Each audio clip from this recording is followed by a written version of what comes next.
Hello, and welcome to the Reset Podcast. I'm your host, Laura Mignot, CEO of the experience agency D-Flash. This is part of my incredible 29 Days of Magic series, where I'm finding 29 phenomenal Black women and having a fantastic conversation in the month of February. And this episode is going to be no different. I'm super excited to have Akisa Omulepu, who's a director and documentarian, and the first woman that ever put me on TV, so I adore her to death. It's going to be a fantastic conversation. Take a listen. Hi, Akisa. Hello, Laura. How are you? Good. How are you? Great. Thanks for having me on. I'm so happy to have you on the show. So, get right into it. You know the deal. Yes. First question is always the same. Yes. The answer is always hilarious. And I think yours will be no different. What was your first job? Well, my first, I want to say, job for a bigger employer outside of babysitting, outside of tutoring, was for a Five and Dime. They no longer exist, but my Five and Dime I used to work with was Lamston's, which was a competitor to Woolworths. Oh. Companies that no longer exist. Which is kind of crazy when you think about it. There's no more Woolworths. No more Woolworths, no more Lamston's. So Lamston's was, I guess, a Northeast equivalent or rival or competitor to Woolworths. And it used to be called a Five and Dime, not during my time, but historically a Five and Dime, because you can get things for 5 cents or 10 cents. And I started working there when I was 14. And I was very determined at a young age to have agency. I was very clear, like, I need my own money. I need my candy money. I need my nice jean money. I need, go to buy my icy money. So I was very, very determined from a very early age to have agency over my pockets. So I remember I was a freshman at Bronx Science. I went to the office. I said, I need working papers. My freshman year, barely 14, because you have to have working papers if you're a minor. And I filled it out. I got my mother's signature. And I said, it's time I need to work. I need my own money. And I filled out my working papers, then took my working papers to Lamston's, and I was hired. And I would stock the shelves or be a cashier, and I would work after school in the summer times. But in hindsight, I don't remember how much I was making an hour. Probably minimum wage, of course. I don't remember what that was in the 80s, but having that sense of ownership, I determined my destiny by working, and working hard was very clear to me at a very early age. So it's 100% the reason you do what you do now. Because when you were 14, you're like, I'll get my own stuff. Yes. I will manage it my own way. Yes. And I will do it my way.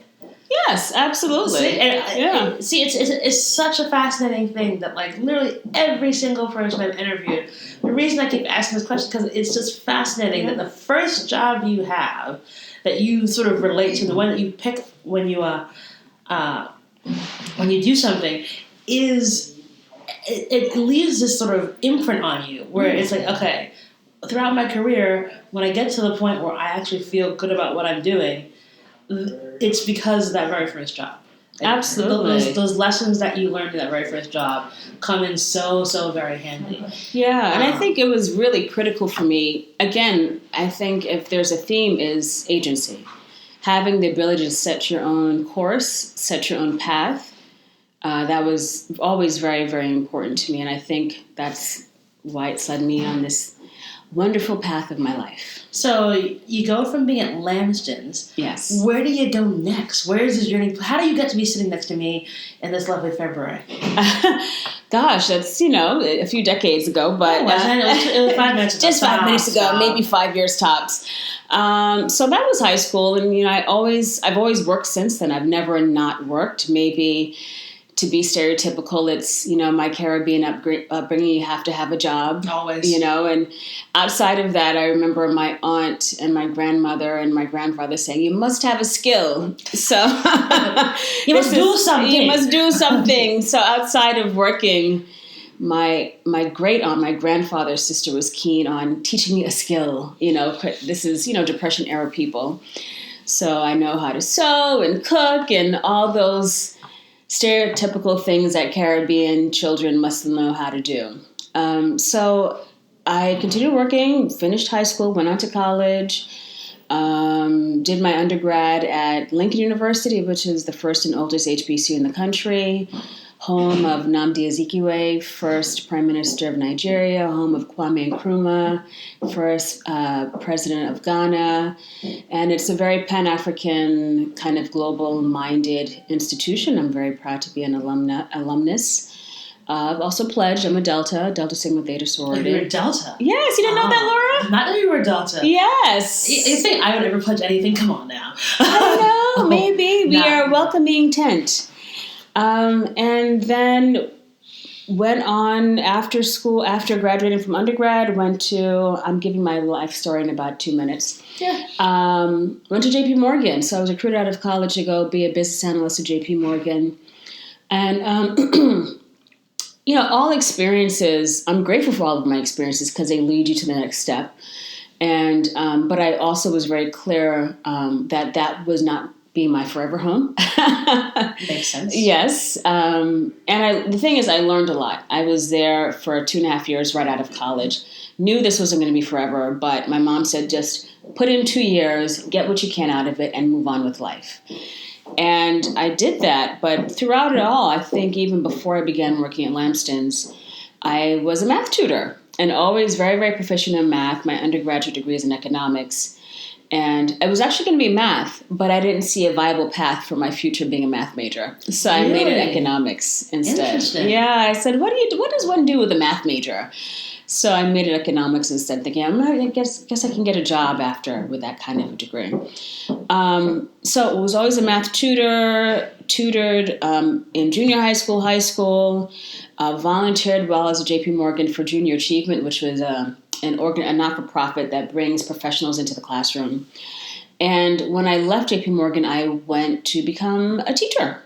So, which is not a stretch. My aunt was a principal. I have a lot of teachers in my family. You're Caribbean. This is kind of like, there are 4 paths women take. Exactly. One of which is teacher. Yes. I think every other aunt of mine is a teacher. Exactly. So, yeah, I became a teacher, and I was a math teacher for about 8-9 years, almost a decade.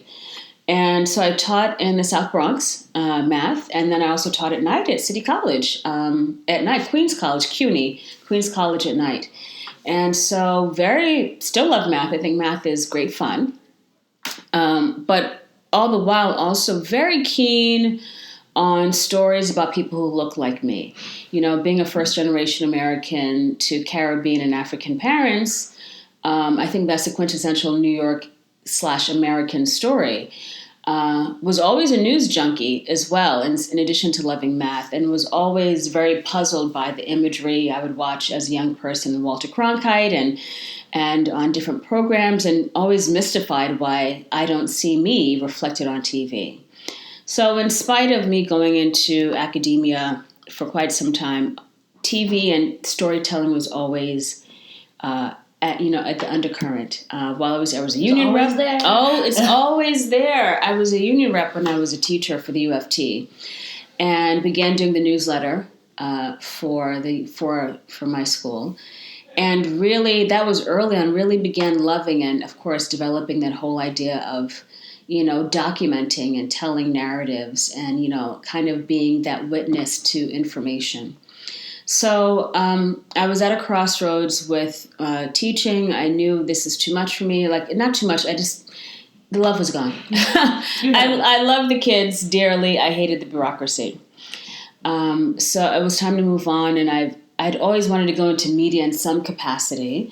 But, being an educator, I knew it was also very critical to want to better yourself through, education.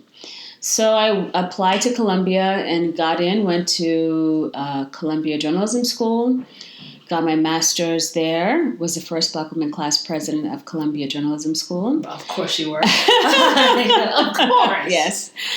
And then was there for the year, graduated, then went on to CNBC right after J School. So made a complete pivot after education. That's to go so into amazing. media. The thing that you started out as a teacher, and then you're like, you know what? I'm just gonna go to business. I'm gonna go to journalism school. Yeah, absolutely. And again, going back to that idea of agency, having agency over your life, determining where you want to go, and I wouldn't say course correction, but definitely re-navigating, the course and, listening to say, no, this is what you should be doing. And you take those skills from academia, then transfer them on to the next thing.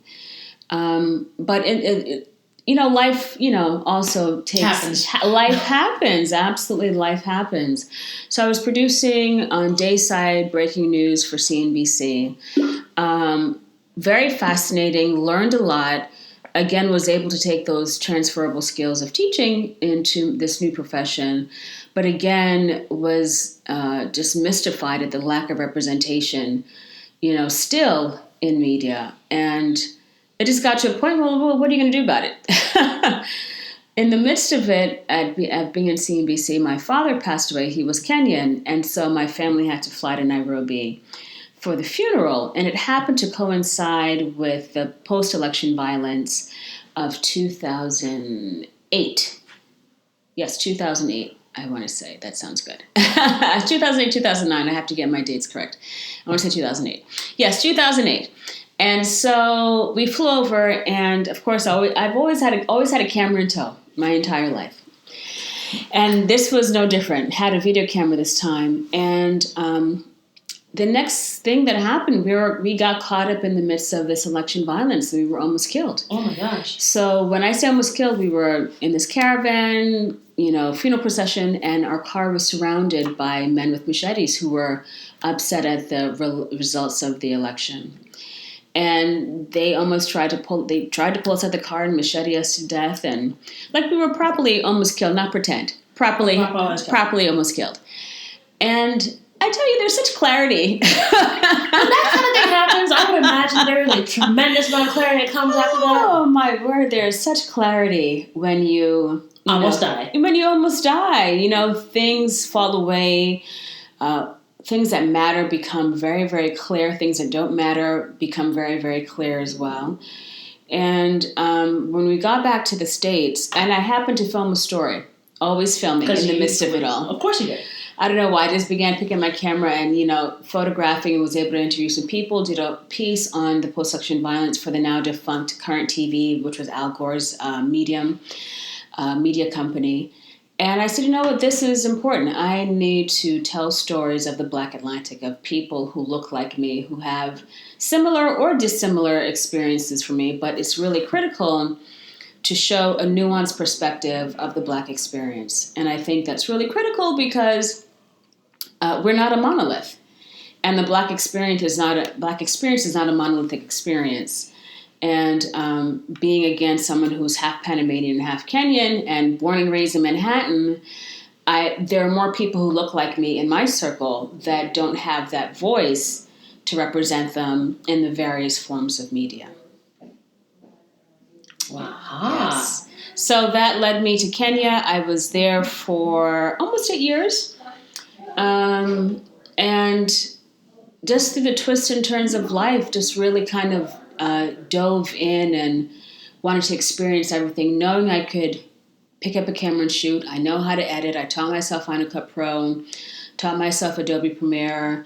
I mean, conceptually, if you know how to edit on one platform, you can edit on any platform. The analogy is if you know your kitchen, you can figure out someone else's kitchen. The button may be in a different drawer. But it's still going to be a stove. It's still going to be a kitchen, and you can figure it out. So that's conceptually similar to editing. So know how to shoot, know how to edit, know how to produce. And so I pitched a TV show to NTV, which is their national network, and had a very short-lived but good TV show called Close Up Africa. It was a weekly news magazine. Did a few radio shows and was really steeped in media and formed my company back there in Kenya, Emerge Omni Media, which focuses on the Black Atlantic experience.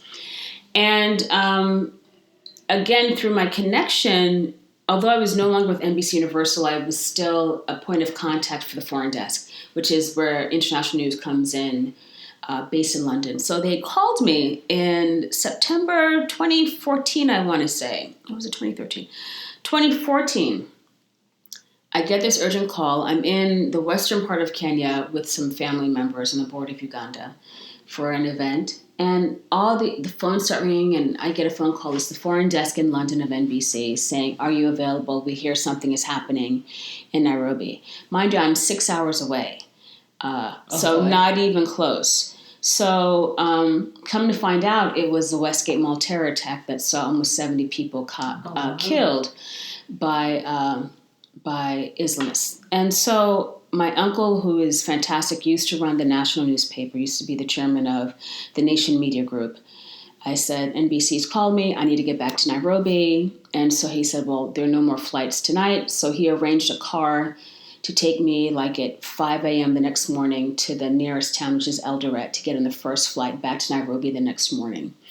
And so I go to Nairobi, and I ended up being a part of the production team that covered the Westgate Mall terror attack for NBC Nightly News. And so that was every day for 3 horrific weeks, like horrific in terms of nonstop, and the death toll. And it was 3 weeks? Yeah. They covered it for 3 straight weeks.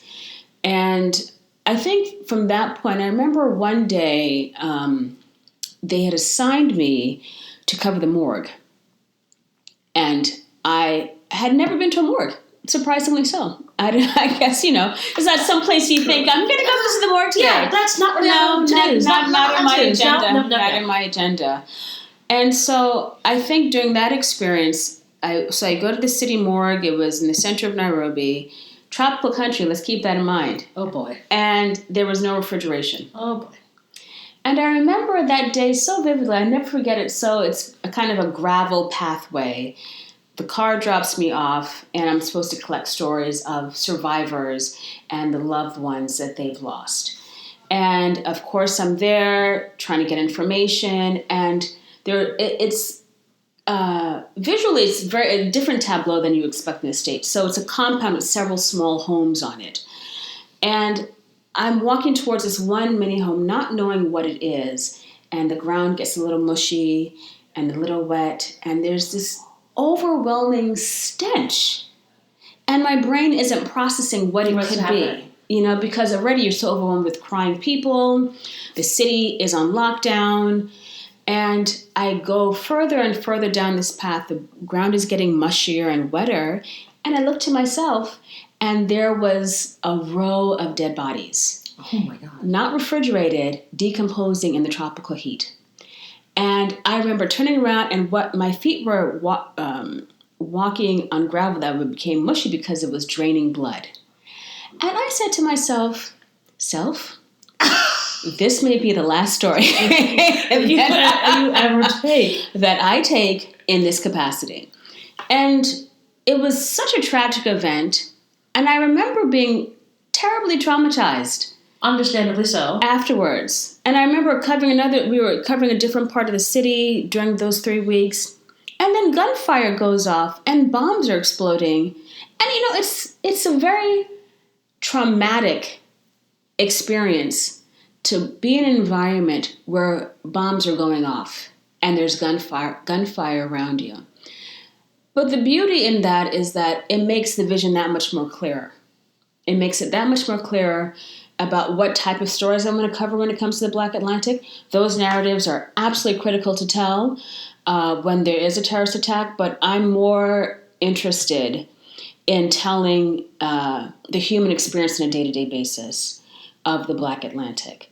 And so that helped crystallize, nope, this isn't it. Mm-hmm. I still want to tell stories, but I don't do war zones. Understandable. Yeah. Well, it's interesting because I part of the reason why I have this podcast is because I was really tired of seeing the sort of poverty porn and the struggle porn and the disaster porn. There's a market for it too. There's a market of the Black experience. Absolutely. And and it's also part of the reason why I want to do this particular series in terms of I just want to celebrate the regular women who are doing great work, who are so busy doing great work that they don't have time to get a little bit of recognition, because there's so much good in the world, and it's in this darkness. It's always yes, there are places that are war zones. Yeah, there are places in the middle of this country that are war zones. Right. But there are also places that are quietly lovely, and people have quite beautiful everyday experiences that are so impactful. Right. And that's the beauty of the storytelling. And so I completely concur with you. And no war zones. I don't want to hear anybody. Like, somebody else can do that story because very necessary. Absolutely Needs to be told, but that's not the complete narrative. Yeah, it's not the complete narrative. Not every kid had went through something horrible and traumatic in their childhood. Right. Like, give me the story of the regular nerdy kid who grew up to be a nerdy adult who does cool stuff now. Right. Like, because that happens. Right. And honestly, there's a lot more of those stories. And if you start showing the narrative of both sides, guess what? Lots of really great things can come out of that. Absolutely. Absolutely. So it was, there are no accidents, and every experience is necessary to get you to where you're supposed to be. And every experience is a part of that process. And I'm forever grateful to have been on that production team. I'm forever grateful for every experience I've ever had, good, bad, and different, because it sharpens the vision. It makes it that much more, make the vision plain, as the expression goes, make it clear, crystal clear. And I'm grateful for that. I'm grateful for my time in Nairobi, and I'm grateful to be back in New York City. This is my hometown. This is where I was born and raised. And to further that endeavor is really critical for me. So what are you working on now these days? Because when we met, 3 years? 3 years ago. Yeah. That's right. Yeah. We met because I was asked to do some producing for this network that was relaunching here in the States. It was a Nigerian-based network. They were doing stories, again, about the Black Atlantic on the American side. So I had booked you.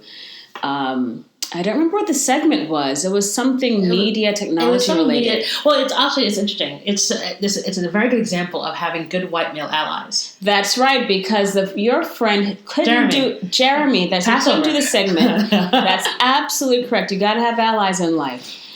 He couldn't do the segment I was booking, which I have no recollection of. It was some media and marketing. It's on my website. Something media and marketing related. And Jeremy had been contributing regularly, but he couldn't do it, so he recommended my good friend Laura. She'll be great on camera. Give her a call.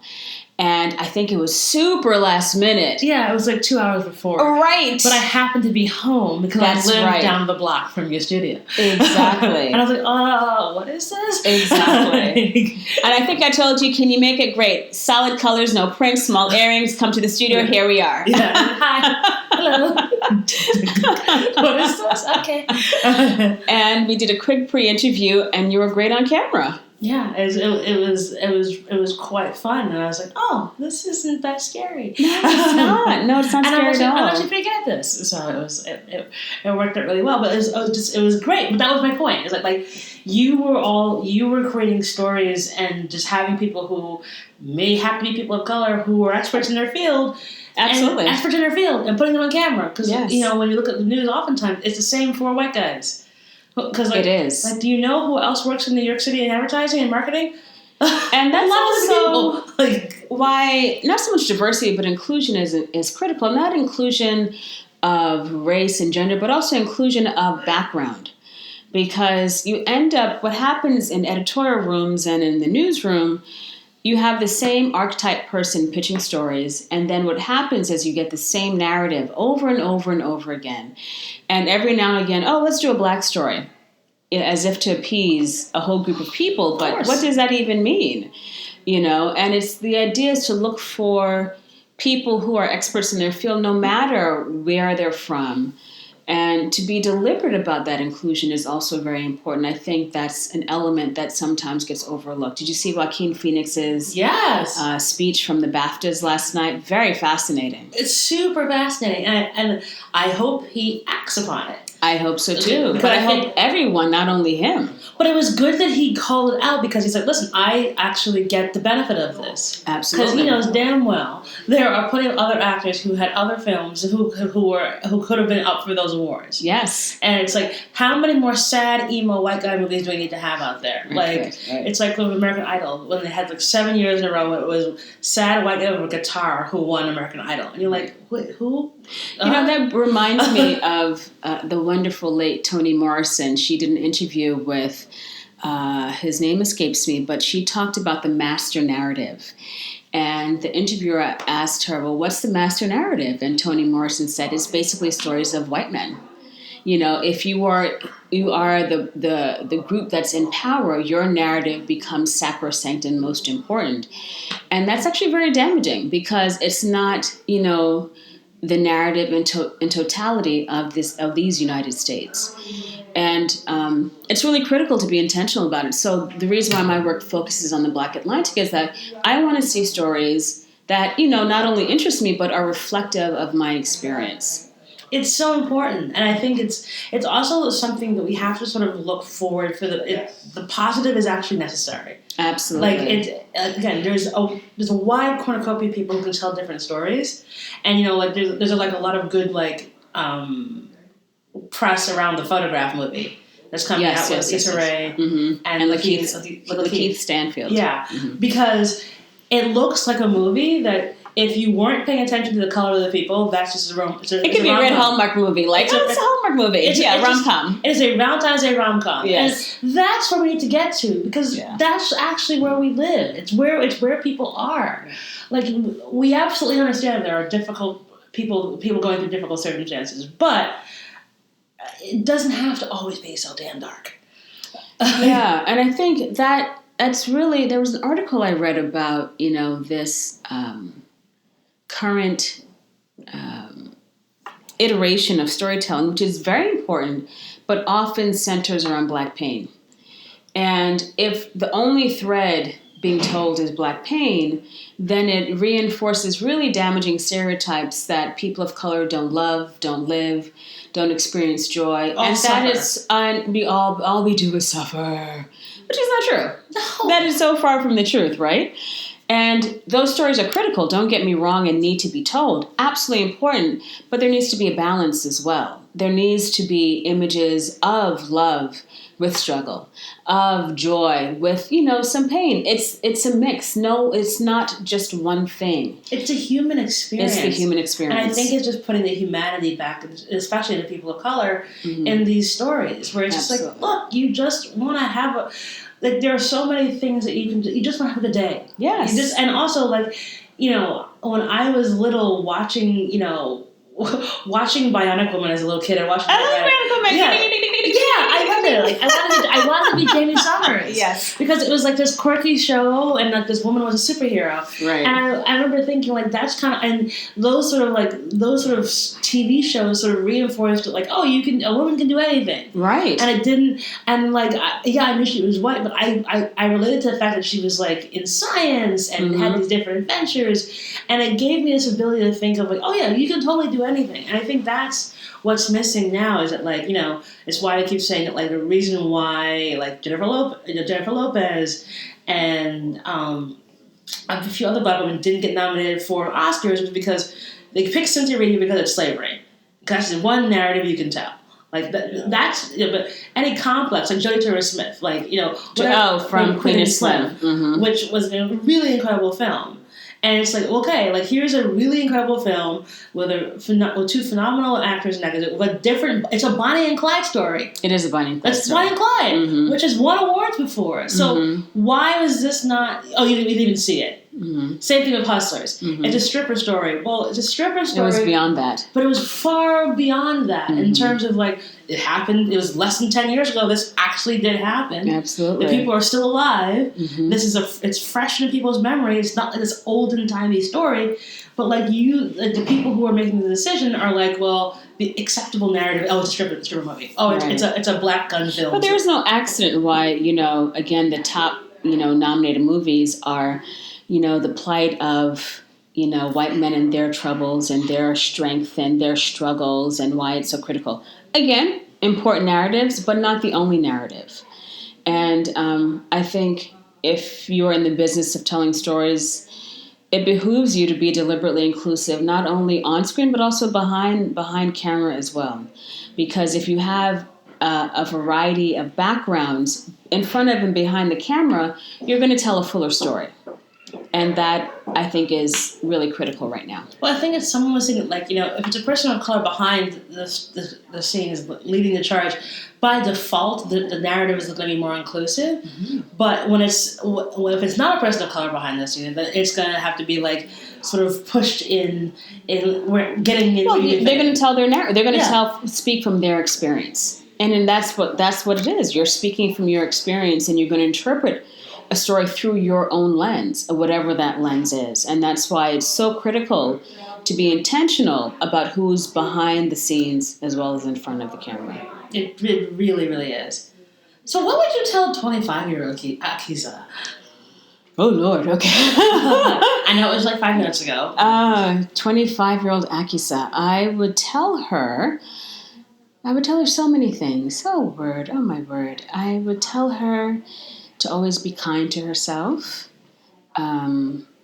to take care of herself, which I always have actually, but be very, I've in the past 5 years, I've gotten very deliberate about my health, which is, very important, but it's also important to start when you're in your 20s. But you think you have all the time in the world. Of course. You don't.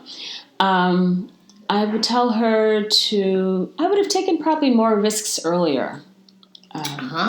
I definitely would have, but I think, with life, I'm actually taking more risks now than I did in my early life. I think I played it safe too long. Ah. Yes. Interesting. So no more playing it safe. No, you can't. Not in this world. No, no. You just gotta dive in and be like, yes, exactly. So what do you do, just so you not prioritizing your health, what do you do for your self-care? Well, my friends will tease me, but I've always been very deliberate about sleep. I think sleep is critical. I'm very, very serious about my sleep, like 8 hours. You get your 8 hours no matter what. I don't play with my sleep. And if for some reason, projects come up and you don't get your optimal sleep, I'm not my full perky self. I really am not. And I know that. And so I know I have to regroup and, catch up with my sleep later. I'm really serious about my sleep. I'm serious about something that can be easily overlooked, really being mindful about who's in my space. I don't allow toxicity in my space because I think that is also very, very detrimental. People with their agendas and negative energy can really derail your plans, your life plans, your agenda, your hopes, your dreams. I'm very, very cautious about who I let into my space because, when you suffer setbacks in life, which we all do, I'm finding the older I get, it takes longer to regroup after a setback. So let's avoid the setback altogether. Let's avoid the setback altogether. And setbacks will happen, but is it because of my doing, that I've allowed something that allowed a person or a situation in my space that should not have been from the beginning? Well, let's not do that again, So that's why I'm saying you have to be very, very deliberate, intentional, and aware of the energy you allow into your space. It's so true. Mm-hmm. It's like I similarly has been a new thing for me. I'm like, nope, sorry. Mm-hmm. Like I can't deal. Nope. And there's power in saying no. And no is in itself a complete sentence. It doesn't need clarification or justification. No. Just no. Yeah. Not doing this. Yes. It's like, I think you get to the point where you're like, if I've gotten older, I'm like, no. This is, I see lots of foolishness here, so I'll be over here. Right. Because it's just not good for you. It's not good for you. And, life's too short, If anything we've learned recently is like, you've got to live in the moment. And right. Nope. But one thing I do want to add, which has also been very important to me, since I started in education and academia in some capacity, I think it's really has been and is becoming increasingly more important. The idea of giving back has been important. So, yes, I'm a member of Delta Sigma Theta. I try to be as active as time will permit, but I'm also very active in my church. And I just encourage, I think it's really critical to have a sense of gratitude and a sense of giving back because, you have to step out of yourself to remind yourself how good things are. And that's really important part of the equation in terms of making a full picture of continuing whatever your life's work is. Because, no one does it by themselves. It's so cliche, but it's true. It's true. It's so, so true. And whatever part of taking care of myself is ensuring that I'm doing things outside of myself and giving in ways, small, medium, and large, on a regular basis. Because you got to get out your own head. And you have to be deliberate, again, about experiencing beauty. I'm very serious about going to museums, about experiencing the beauty of life, to then have that as a well to draw from when you're thinking and trying to be creative and want to stay encouraged and inspired. Beautiful. And for the producer. Wonderful. So, final question. Yes. As part of 29 Days of Magic, as I said, I want this to sort of be a thing that grows and everyone has gets something great out of it. I have a give and an ask. What have you got?